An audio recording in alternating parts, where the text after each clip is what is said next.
তাহলে চেকার বোর্ডের প্রবর্তন করেন পানেট বিজ্ঞানী। তাহলে পানেট স্কোয়ার না আর.সি. পানেট এই পদ্ধতি প্রবর্তন করেন কত সালে? না 1927 সালে। তাহলে F1 গুণিতক প্রচ্ছন্ন ঝুল, এটা গুণিতক মানে ক্রস চিহ্ন, ভালো করে দেখো। ফার্স্ট ফিলাল জেনারেশনের সঙ্গে আমি প্রচ্ছন্ন জনুর ক্রস করাচ্ছি। তাহলে প্রচ্ছন্ন জনুর এটাকে ব্যাক ক্রস বলবো না টেস্ট ক্রস বলবো? বলো, আমরা জানি এটাকে টেস্ট ক্রস বলে। তাহলে এটাই হচ্ছে টেস্ট ক্রস, একটা পদ্ধতি যার সাহায্যে আমরা জনিত্রীর জিনোটাইপটা বুঝতে পারি। তাহলে একই রকম ব্যাক ক্রসের ক্ষেত্রে কি লিখবো? F1 গুণিতক প্রকট বা প্রচ্ছন্ন, যে কোনো একজন হতে পারে, সেটা কি আমরা বলবো ব্যাক ক্রস। এবার 13 নম্বরের প্রশ্ন দেখো, রেসিপ্রোকাল ক্রস কাকে বলে?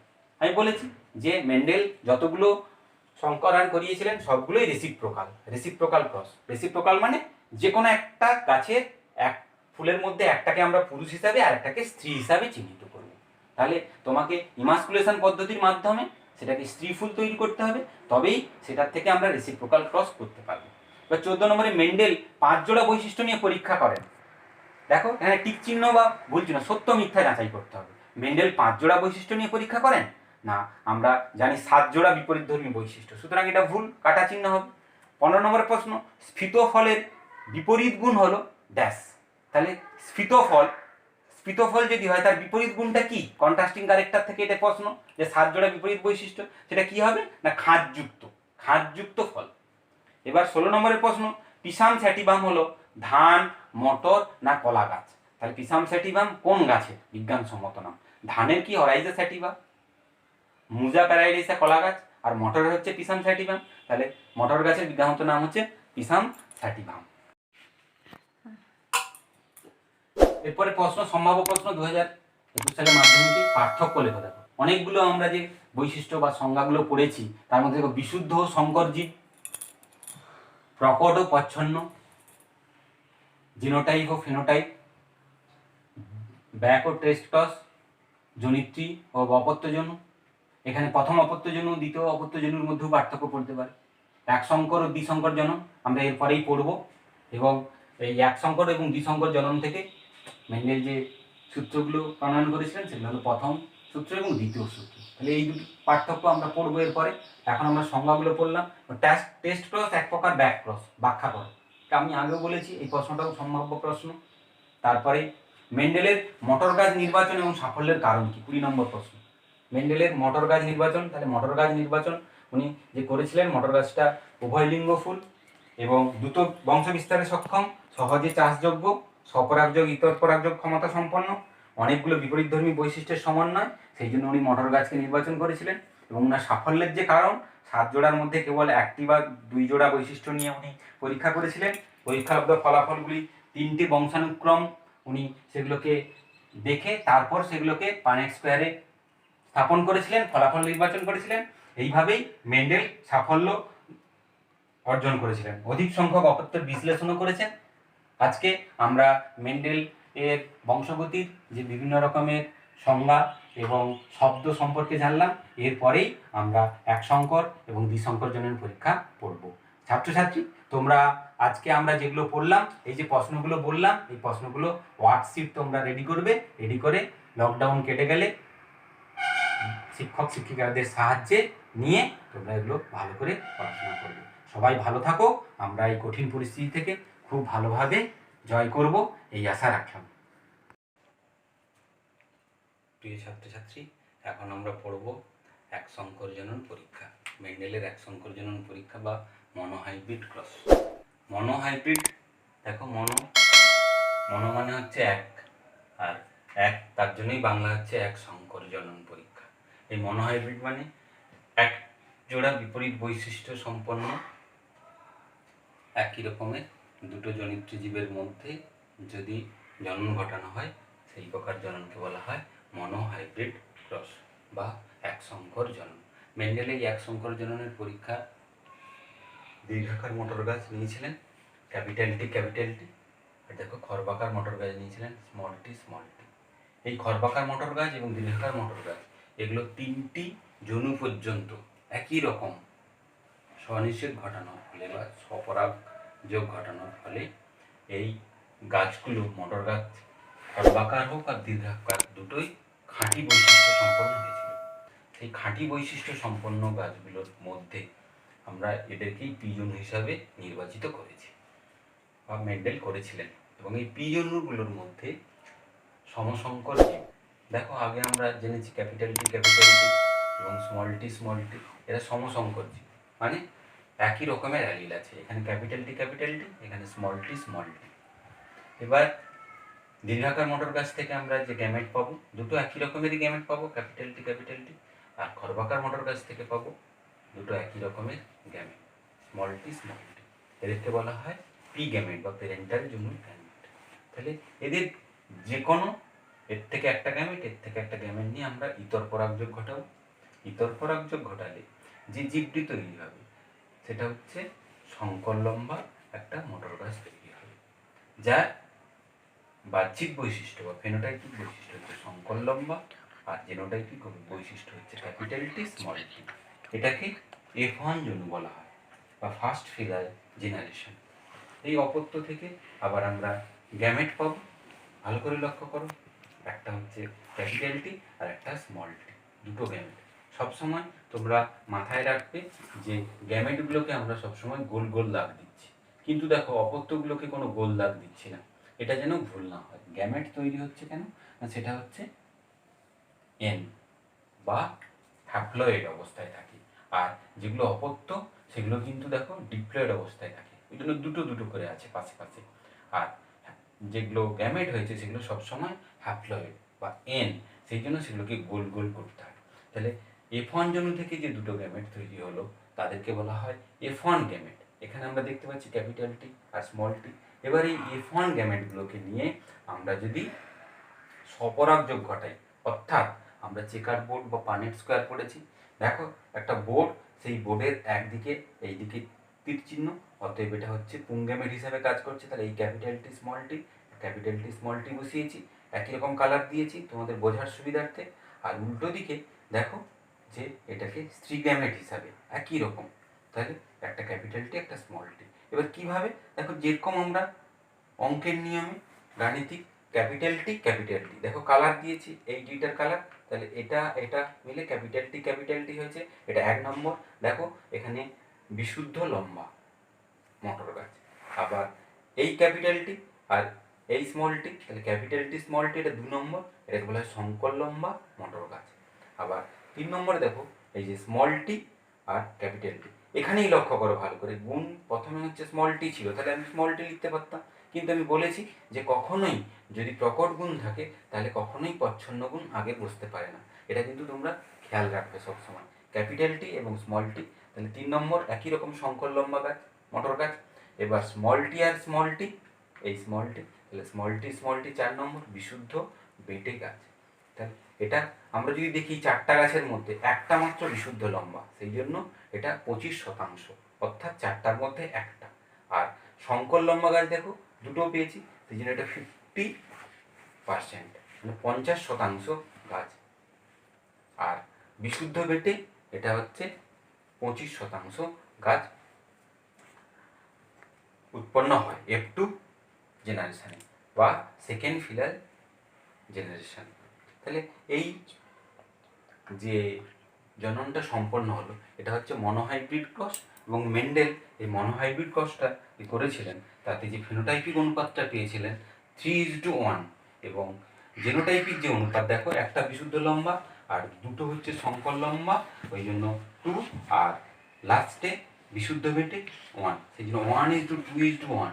তাহলে মনোহাইব্রিড ক্রসের যে আমরা অনুপাত পেলাম 3:1 ফিনোটাইপ অনুপাত, আর জেনোটাইপিক অনুপাত হলো 1:2:1। এবং এখান থেকে মেন্ডেল একটা সিদ্ধান্তে উপনীত হয়েছিলেন, সেই সিদ্ধান্তটাকে বলা হয় পৃথকীভবন সূত্র বা ল অফ সেগ্রিগেশন বা প্রথম সূত্র। অর্থাৎ কি বলেছিলেন না, উনি বলেছিলেন যে একজোড়া একই চরিত্রের কিন্তু বিপরীতধর্মী একজোড়া বৈশিষ্ট্যযুক্ত জীবের মধ্যে সংকরায়ন ঘটালে প্রথম অপত্যজনিত বৈশিষ্ট্যগুলি, প্রথম অপত্যজনিত দেখো বৈশিষ্ট্যগুলো এখান থেকে ক্যাপিটাল টি আর স্মল টি থেকে একত্রিত হয়ে গেল, আবার যখন গ্যামেট তৈরি হচ্ছে তারা আবার পৃথক হয়ে গেল। এই জন্যই এটাকে বলা হয় পৃথকীভবন সূত্র বা ল অফ সেগ্রিগেশন বা মেন্ডেলের প্রথম সূত্র। কেন না, তার এক সংকর জননের প্রথম পরীক্ষা থেকে এই সূত্রটাই উপনীত হয়েছিল। তাই আমরা এই সংক্রান্ত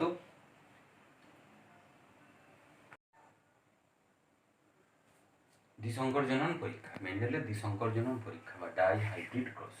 তাহলে দ্বিসংকর মানে দুটো বৈশিষ্ট্য, ডাই হাইব্রিড ক্রস মানে দুটো বিপরীতধর্মী বৈশিষ্ট্য নিয়ে যে পরীক্ষা করেছিলেন একই ধরনের জীবের মধ্যে, সেই জননকে বলা হয় ডাই হাইব্রিড ক্রস বা দ্বিসংকর জনন পরীক্ষা। মেন্ডেল এই দ্বিসংকর জনন পরীক্ষা করতে গিয়ে আমরা যদি দেখি যে হলুদ আর গোলাকার একটা বীজণু, অর্থাৎ পুরুষ হিসাবে না হলো আর স্ত্রী হিসাবে না হলো সবুজ আর কুঞ্চিত বীজ। দেখো ছবিটা দেখি, সবুজ আর কুঞ্চিত বীজ, আর এটা হচ্ছে হলুদ আর গোলাকার বীজ। তাহলে এখানে দুটো, একটা হচ্ছে বীজত্বক আর একটা হচ্ছে বীজের আকার। তাহলে গোলাকার হলুদ হচ্ছে বীজের বাইরের আকার, এটা হচ্ছে প্রকট বৈশিষ্ট্য, আর হচ্ছে গোলাকার হচ্ছে এটাও প্রকট বৈশিষ্ট্য। তাহলে দুটো বৈশিষ্ট্য নিয়েছে বলে এখানে এটাকে বলা হচ্ছে দ্বিসংকর জনন বা ডাই হাইব্রিড ক্রস। একই রকম এখানে দেখো হলুদের ঠিক উল্টো সবুজ রং, এটা হচ্ছে প্রচ্ছন্ন বৈশিষ্ট্য, আর গোলাকারের প্রচ্ছন্ন বৈশিষ্ট্য হচ্ছে কুঞ্চিত। সেই জন্য এটাকে ছোট ওয়াই আর আর, যেহেতু এখানে দুটো বৈশিষ্ট্য নেওয়া হয়েছে সেই জন্য দুটো লেখা হয়েছে, ওয়াই ওয়াই আর আর আর, আর স্মল ওয়াই স্মল আর আর। এটাকে পি জনু বলা হয় বা প্যারেন্টাল জনু বলা হয়। তাহলে এখান থেকে যে গ্যামেট তৈরি হবে ভালো করে লক্ষ্য করো, তাহলে দুটো ওয়াই থেকে একটা ওয়াই আর দুটো ক্যাপিটাল আর থেকে একটা ক্যাপিটাল আর। তাহলে একটা গ্যামেট তৈরি হলো, গ্যামেটগুলো সবসময় বলেছি যে গোল করে লিখতে হবে। আর এখান থেকে দেখো একটা স্মল ওয়াই আর একটা স্মল আর, এটাকে পি গ্যামেট বলা হচ্ছে বা জনিত্রী গ্যামেট। তাহলে এই গ্যামেটগুলোকে যখন জনন ঘটানো হলো বা নিষেধ ঘটানো হলো বা ইতর পরাগযোগ ঘটানো হলো, সেটাকেই তখন F1 জনুতে যে অপত্যটা তৈরি হলো, লক্ষ্য করো একটা ক্যাপিটাল ওয়াই আর একটা স্মল ওয়াই। তাহলে এই যে লেখাটা, এই লেখাটার সময় এটাকে কিন্তু গোল করিনি কেন না, এটা একটা হচ্ছে অপত্য, এখানে ডিপ্লয়েড কন্ডিশনে আছে এবং ওয়াইটার পাশে ঠিক ওয়াই এবং ক্যাপিটাল আর এর পাশে ঠিক আর। তাহলে এটা যদি ভুল করে ক্যাপিটাল ওয়াই তারপরে আবার আর তারপরে আবার ওয়াই তারপরে আর লিখলে তাহলে কিন্তু সেটা আমাদের ভুল হয়ে যাবে। কেন না, সবসময় অ্যালিলগুলো পাশে পাশে থাকে। এর আগেই আমরা মেন্ডেলের যে বিভিন্ন রকমের শব্দগুলো আমরা পড়েছি সেখানে অ্যালিল বলতে গিয়ে বলেছি যে দুটো বিপরীত বৈশিষ্ট্যের অ্যালিলগুলো সবসময় পাশে পাশে থাকে। তাহলে capital Y small Y capital R আর স্মল আর, এটা এফ জন্য। তাহলে এই এফ জন্যতে যে যে মটর গাছটা তৈরি হয়েছে সেটা হচ্ছে, দেখো সেটা হচ্ছে একটা সংকর মটর গাছ। সেই মটর বীজ যেটা হয়েছে সেটা হচ্ছে হলুদ আর হচ্ছে গোলাকার, হলুদ এবং গোলাকার এই বীজ সম্পন্ন একটা সংকর মটর বীজ তৈরি হয়েছে। তাহলে সেই মটর বীজ থেকে F1 জন্ম থেকে আমরা যদি গ্যামেট উৎপন্ন করি তাহলে কি দেখতে পাবো না, দেখো ক্যাপিটাল ওয়াই, তাহলে এই যে তীর চিহ্নটা যেমনভাবে দিয়েছি তাহলে ক্যাপিটাল ওয়াই থেকে ক্যাপিটাল আর, তাহলে দেখো এখান থেকে ক্যাপিটাল ওয়াই আর ক্যাপিটাল আর, এটাই তোমরা খুব সুন্দরভাবে অঙ্কের নিয়মে করবে, তাহলে দেখবে ভুল হবে না। ক্যাপিটাল ওয়াই আর ক্যাপিটাল আর, তারপরটা দেখো ক্যাপিটাল ওয়াই আর স্মল আর, তাহলে ওয়াই এর সঙ্গে সবসময় হয়ে গেল ক্যাপিটাল ওয়াই এর কাজটা হয়ে গেল। আবার দেখো স্মল ওয়াই এর সঙ্গে ক্যাপিটাল আর নাও আর স্মল ওয়াই এর সঙ্গে স্মল আর নাও, তাহলে চারটা গ্যামেট তৈরি হয়ে গেল।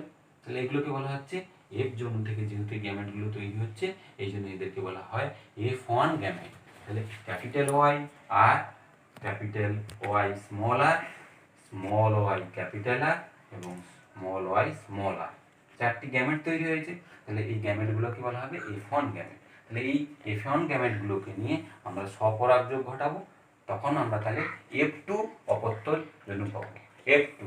তাহলে F2 যখন পাবো সেই জন্য আমরা এটাকে চেকার করে আবার উপস্থাপন করব চারটা গ্যামেট একই রকম। এই চারটা গ্যামেটকে ক্যাপিটাল ওয়াই আর, এটা হচ্ছে সবগুলোই কোন গ্যামেট হিসেবে কাজ করবে, capital Y capital R, capital Y small R, small Y capital R আর স্মল ওয়াই স্মল আর।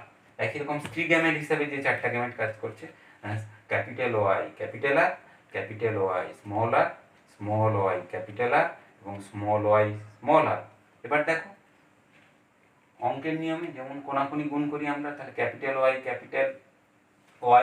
আর ক্যাপিটাল আর। এবার দেখো আমি এই ক্যাপিটাল ওয়াই ক্যাপিটাল যেগুলো প্রকট গুণ আছে সেই প্রকট গুণগুলোকে সব একই রকম কালার তোমাদের বোঝার জন্য, তাহলে এখানে ক্যাপিটাল ওয়াই আর ক্যাপিটাল আর স্মল আর, তার মানে এটাও হলুদ এবং গোলাকার বৈশিষ্ট্য। যেহেতু এখানে ক্যাপিটাল আর আছে সুতরাং প্রচ্ছন্ন বৈশিষ্ট্য কোনোভাবেই প্রকাশ পাবে না। আবার দেখো এটা capital Y small Y capital R, সেই জন্য এটাও হলুদ এবং গোলাকার বীজ তৈরি হবে। আবার দেখো পরেরটা capital Y capital R small R, সুতরাং এটাও হলুদ গোলাকার। তারপরটা দেখো capital Y capital R small R, এটাও হলুদ গোলাকার। তারপরে দেখো আলাদা কালার দিয়েছি ক্যাপিটাল ওয়াই স্মল আর, তাহলে এটা হচ্ছে ক্যাপিটাল ওয়াই আছে মানে হলুদ, আর স্মল আর আছে মানে প্রচ্ছন্ন ক্যারেক্টার, তার মানে হলুদ কুঞ্চিত। তারপরটা দেখো capital Y capital R small R, তার মানে এটা হবে আবার হলুদ গোলাকার। একই রকম কালার দিয়েছি, তাহলে 1টা 2টো 3টে 4টা 5টা 6টা 7টা 8টা 9টা capital Y capital R capital Y capital R এবং ক্যাপিটাল ওয়াই ক্যাপিটাল আর তাহলে এই 9টা হচ্ছে হলুদ এবং গোলাকার। আর হলুদ কুঞ্চিত দেখো এই তিনটে একই কালার দেওয়া আছে, তাহলে capital Y capital R small R capital Y small R এবং ক্যাপিটাল ওয়াই স্মল আর, তাহলে এগুলো সবগুলোই হচ্ছে হলুদ এবং কুঞ্চিত। তবে দেখো সবুজ এবং গোলাকার, তাহলে সবুজ হচ্ছে কি না প্রচ্ছন্ন বৈশিষ্ট্য, তার মানে দেখো সবুজ রং দিয়ে আমি করেছি স্মল আই এবং ক্যাপিটাল আর যেহেতু এটা প্রকট বৈশিষ্ট্য সেই জন্য গোলাকার দেখাচ্ছে, তাহলে স্মল ওয়াই ক্যাপিটাল আর সবুজ গোলাকার, স্মল ওয়াই ক্যাপিটাল আর সবুজ গোলাকার, আর সবুজ কুঞ্চিত লাস্টেরটা একেবারে স্মল ওয়াই স্মল আর, তাহলে এটাই হচ্ছে একেবারে দুটোই প্রচ্ছন্ন বৈশিষ্ট্যযুক্ত। তাহলে এই যদি আমরা অনুপাতটা করি তাহলে দেখতে পাবো জিনোটাইপ অনুপাত হবে 1:2:2:1:1:2:1 এবং ফেনোটাইপ অনুপাত হবে 9:3:3:1। তাহলে আমরা মোটামুটি দ্বিসংকর জননের যে চেকার বোর্ড করে নিলাম এবং এই চেকার বোর্ড থেকে যে 4 ধরনের প্রধান যে ফিনোটাইপ বৈশিষ্ট্য পাবো সেটা হচ্ছে হলুদ গোলাকার, হলুদ কুঞ্চিত, সবুজ গোলাকার এবং সবুজ কুঞ্চিত। এই 4টা ধরনের বৈশিষ্ট্য পাবো। এই 4টা ধরনের বৈশিষ্ট্য নিয়ে আমরা যদি অনুপাত করি তাহলে 9:3:3:1 হবে। তাহলে মেন্ডেল এই দ্বিসংকর জনন বা ডাইহাইব্রিড ক্রস থেকে যে সিদ্ধান্তে উপনীত হয়েছিল সেই সিদ্ধান্তটা থেকে উনি একটা সূত্র দিয়েছিলেন, সেই সূত্রটাকে বলা হয় স্বাধীন বিন্যাসের সূত্র বা ল অফ ইন্ডিপেন্ডেন্ট অ্যাসর্টমেন্ট। স্বাধীন সঞ্চালনের সূত্র কাকে বলে না কোনো জীবের 2 বা ততোধিক যুগ্ম বিপরীতধর্মী জনিত্র জনু থেকে অপত্য জনুতে সঞ্চারিত হওয়ার সময় একত্রিত হলেও শুধুমাত্র গ্যামেট গঠনকালে, তাহলে দেখো একত্রিত হয়ে গেছে কিন্তু আবার গ্যামেট গঠনকালে তারা কি করে পরস্পর থেকে পৃথক হয় তাই নয়, উপরন্তু প্রত্যেকটি বৈশিষ্ট্য, এবার শুধু যে এরা পৃথক হয়েছে তাই নয়, আবার দেখো প্রত্যেকটি বৈশিষ্ট্য তাদের সমানভাবে যে কোনো বিপরীত বৈশিষ্ট্যের সঙ্গে সম্ভাব্য সকল প্রকারের সঞ্চারিত হতে পারে। প্রত্যেকটার সঙ্গে তারা আবার সম্ভাব্য যত রকমের গাণিতিক সঞ্চার হতে পারে তারা সঞ্চার হয়েছে। সেই জন্য মেন্ডেল এই 2 নম্বর বা দ্বিতীয় দ্বিসংকর জননের বা দ্বিতীয় সূত্র